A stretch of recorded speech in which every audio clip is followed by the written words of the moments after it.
Welcome to Spirit 23, a brief online devotional series sponsored by Trinity United Methodist Church. Today is part 2 of a devotion on prayer. So if you're just tuning in today, you might want to go to YouTube or Facebook and listen to part 1. In his kindness, Jesus didn't just teach us what not to do or say. He also gave us a template for what our words should be. He didn't want us to be confused or discouraged or bewildered.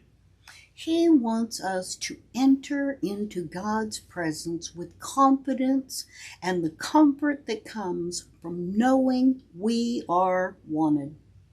He also knows that we carry a lot of things into prayer: our worries, our fear, our love for Him, our brokenness, our thankfulness, our sin, and our shame. We carry it all the time. In fact, sometimes the things that we carry keep us so preoccupied, we fail to hand them over to the one who can actually help us heal. So Jesus' prayer template wasn't meant to be strict or rigid. On the contrary, it is a guide that ushers us into the presence of God. It gives us space to say all the things that we want to say and all the things that we should say.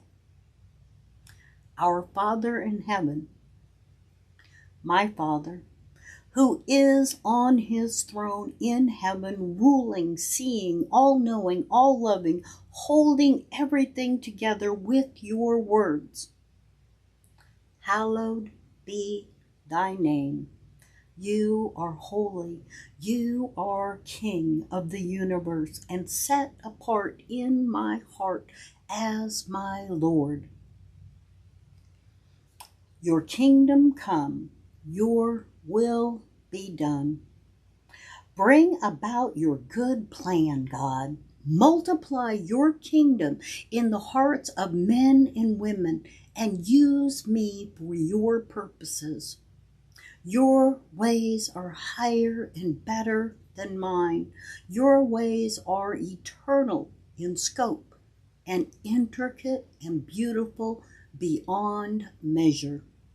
Do your will, God, and let me see it and be amazed. Give us this day our daily bread. I pray for provision today, Lord. Would you direct my steps and give me faith and strength to follow you? Calm my heart. My needs are great, too many for me to meet, and too overwhelming for me to face alone. Be faithful to your promise to provide, Lord. You know what I need, and because I am seeking your kingdom, God, you must add all these things to me as well. Matthew 6:33. Your promised provision in Jesus' name. Thank you that you never lie and you never change. And forgive us our debts or trespasses as we forgive our debtors or trespassers. Father, forgive me for being afraid all of the time. Forgive me for doubting your faithfulness. Forgive me for persisting in greed and impatience and selfishness. Wipe my heart and mind clean. Lord, that I would again be pure like white snow. Make me like Jesus, the author and perfecter of my faith. And because of your great love for me and your forgiveness and grace, Please help me to forgive others. Oh, that I would hold no grudge or judgment. Lord, that I would extend grace as you do, because of you and by your power.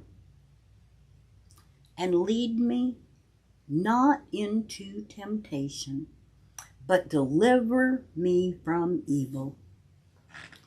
Protect my going forward, Lord. Help me to see the pitfalls, the lies from the enemy, along with my safe passage. You are good, God. I love you. I serve you. I follow you. Amen. Wasn't that a wonderful way to really understand the Lord's Prayer? It's a template beautifully crafted by the author of prayer himself. And after saying the words that are burden lifting and focus shifting, it's time to listen for God to respond in the stillness, with patience, in expectancy that He will indeed meet us in that place, holding up His end of the conversation. Because out of His mercy and steadfastness and willingness to bend low, He speaks through His word, through our worship, and in our inner ear. Oh, that He would remain a while and wait and believe. He'll be faithful to make Himself known. Our prayer focus has been on Jesus' template. Spend some time today with the Lord's Prayer.